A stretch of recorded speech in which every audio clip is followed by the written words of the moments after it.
Okay, so this is Millie Poynton, and we're going to chat today about the support available to postnatal mothers, P9. So, would you like to tell me about the statutory support that's available for postnatal mothers? So after the baby's been born. So after the baby's been born, Yeah. the midwife can obviously help the mother. She can care for her 10 days after the baby's been born. Mhm. The mother can talk to her about anything, ask questions about the baby, about what to do at home.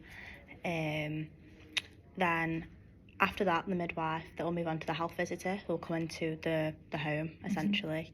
Are there any, just before we move on to the health visitor, are there any little checks that the midwife might do in those days after? What might she be looking for? She'll be looking to see obviously the physical development of the baby, making sure it's gaining weight, it can eat properly, it knows how to, pass bowel movements properly, it's growing and it's breathing correctly, checking for maybe any potential signs of learning disabilities or physical disabilities. What about mum? What might she be looking for in mum? Postnatal depression maybe. That's always a big one. Making sure the mum is comfortable, knowing how to hold the baby, how to help the baby once they're out of the care at the hospital. Also looking to check that she's okay physically and mentally. What might be wrong physically? She could be extremely exhausted. All down below obviously, it could be a bit, I don't know, I don't know how to put it into words, not irritated, but in pain. She could still be hurting, especially if the labour's been long and stressful. And she had a C-section as well, making sure that the C-section scar is healing, make sure it's not infected, just checking up on that one. Excellent. Okay, so midwife's in there, she's sort of our first port of call, isn't she? And then you mentioned a health visitor. So the health visitor will come into the home once the mother and baby are at home.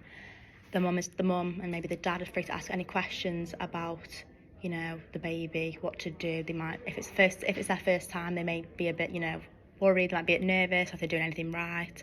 So the health visitor just keeps coming in to making sure that they're checking on the baby and also the mum, to make sure that she's okay physically, checking for them signs of postnatal depression, checking sure that she's okay, that she's coping essentially, so that the baby is not going to be put under any harm. What might she be looking for in the partner? Checking that the partner, yet again, is, pulling the weight essentially, make sure that she's helping the mother, because the mother still could clearly be physically exhausted. They may not be able to, keep getting up in the night. So making sure that the dad or, the second mother essentially is helping the mother who has given birth, because they'll need the help. They can't do everything on their own. What sorts of things might be a factor to consider, might be a negative factor in the partner that might impact on the mum? Ultimately, they could just be lazy. They may not want to do anything. They may see, the baby's crying or it's hungry or it needs changing, and they'll say, well, you do it instead. They also could be at work quite a lot of the time, especially if it's young families. The mum will clearly have to stay at home whilst the father will go out and work. So, Are there any behaviours or habits that the father might? Yeah, so the father could smoke, they could do drugs in the house, and obviously if they're smoking things like cigarettes or weed, then secondhand smoking clearly is not going to be very healthy for the baby at all, because they're just as similar as when if the mother smoked during pregnancy, their organs aren't able to break it down properly at all. So if they're constantly living in an atmosphere where there's more smoke and weed and stuff than actual clean air, will not be very helpful for them at all. Right, okay, well done. Is there anyone else that's involved in, or would, have so the GP, they'll carry out their 6-week postnatal check. This will give them their record card, the little red booklet.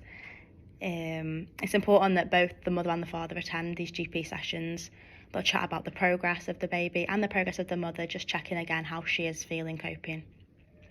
And I also check that the uterus has gone down to the pre-pregnancy size as well, because I feel as though if not, it may cause some discomfort to the mother.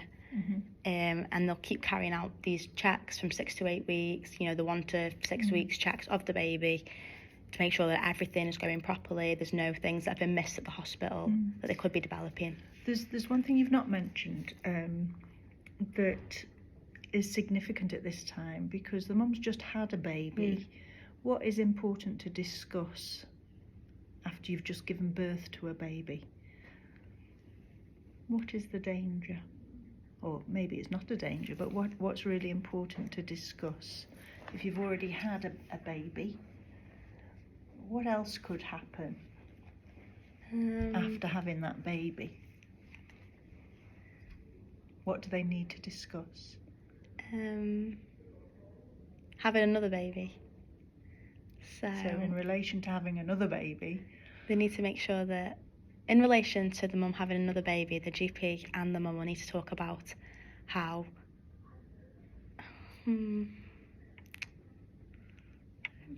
Do you think sexual relations would happen immediately after giving birth? No, so they may, but they may may not. So yeah, so it's sort of that thing that I was getting at, really. So if, as the mother's just had a baby, she may not be physically and mentally wanting to engage in sexual activities with her partner, whereas the partner may want to, but obviously it's going to cause discomfort, it's going to cause pain, it's not going to be an enjoyable experience at all.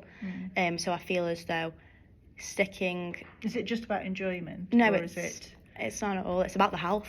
It's about the health. It's about the health, you know.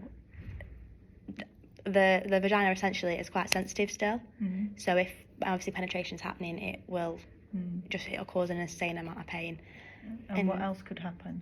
Pregnant again. Like, it could end up with being pregnant again. What might they discuss? Contraception.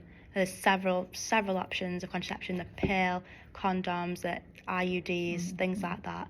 So having those conversations early. Yeah, making sure that, you know, really especially important. if they are young as well. Yeah. The GP can refer them to sexual health clinics and things like that, or family planning, so that they know that they do have these options. Yeah. So it's about education. Yeah, to educate themselves. Brilliant. Anything else you want to? Have you mentioned everything there in terms of your 6-week check? Are you happy with that? Do you know what happens at that 6-week postnatal check? We've sort of touched on it, haven't we? Is there anything else you wanted to say? So a physical examination will be done of the baby. They'll have obviously the height and weight measured, how big their head is.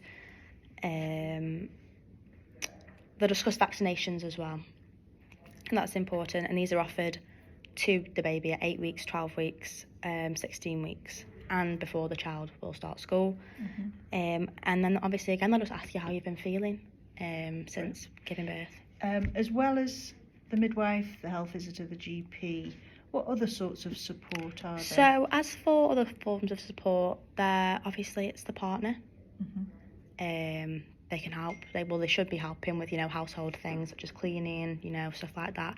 But it also can be, you know, the friends, if they don't have a partner, the friends could step in, the family, even the neighbours, for example. If, you know, the mother doesn't have a strong family network, then obviously the friends, you know, people just coming in who aren't necessarily professionals to help, because quite a lot of the time mothers, especially young ones, they might feel a bit more comfortable asking the mates or the mum or the nan or the auntie or somebody closer to them than ringing the doctors, as it may seem a bit scary. So obviously, you know, for example, if they're going to get the vaccines, they can go with them to make them feel a bit less, you know, pressurised and a bit less worried. Are there any other organisations? Yeah, so the National Childbirth Trust. So that will obviously provide information to mothers and fathers or whoever with support considering pregnancy, birth, you know, postnatal, everything. And it also runs classes as well. So, you know, if a mother feels as though she may, you know, want to know how to breastfeed properly or hold a baby properly, for example, anything to do with that, they can go and attend to get that extra support that they need to make, you know, living with the baby better and easier. Thank you very much. Thank you.